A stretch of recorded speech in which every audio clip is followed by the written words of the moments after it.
Good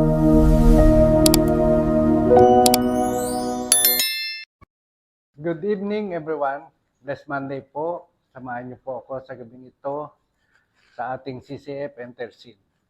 Sa panahon ito, we need to rejoice always to the Lord. I'm Brother Edgar. My devotion is from Philippians chapter 4 verse 7. Ang title ng aking devotion ay Kapayapaan nagbabantay sa puso at isipan. At ang kapayapaan ng Diyos ay hindi kayang lubos na maunawaan ng tao na siyang mag-iingat sa iyong mga puso at mga pag-iisip sa pamamagitan ni Kristo Jesus. From Philippians chapter 4 verse 7. Ipinangako ng Diyos ang isang kapayapaan na higit pa sa anumang paliwanag ng tao. Hindi ito nakabatay sa kawalan ng problema, kundi sa presensya at katapatan ng Diyos. Kapag inilalapit natin sa Kanya ang ating mga alalahanin at pangangailangan, pinupuno niya tayo ng kapayapaang nagbabantay sa ating puso at isipan. Maraming pagkakataon na ako po ay nababalisa dahil sa kinabukasan, kalusugan, pamilya o kabuhayan.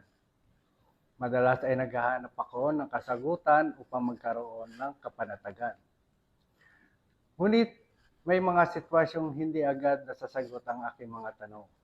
Sa panahong iyon, ang kapayapaan ng Diyos ang nagbibigay sa akin ng lakas upang magpatuloy at magtiwala sa Kanya. Kaya ipinapanalangin ko agad sa Diyos ang aking mga alalahanin sa halip na kimkimin ang mga ito. Alalahanin ang mga pagkakataong maging tapat ang Diyos sa aking buhay. Naglalaan ako ng oras araw-araw para sa panalangin at pagbabasa ng salita ng Diyos. Pinipili ko magtiwala sa Diyos kahit hindi ko pa nakikita ang sagot sa aking mga panalangin. Manalangin tayo. Ama namin Diyos, salamat po sa iyong kapayapaan. Hindi kayang pantayan ng mundo.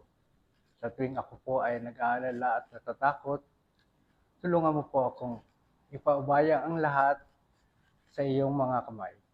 Bantayan mo po ang aking puso at isipan upang manatili akong matatag sa pananampalataya kay Kristo Jesus.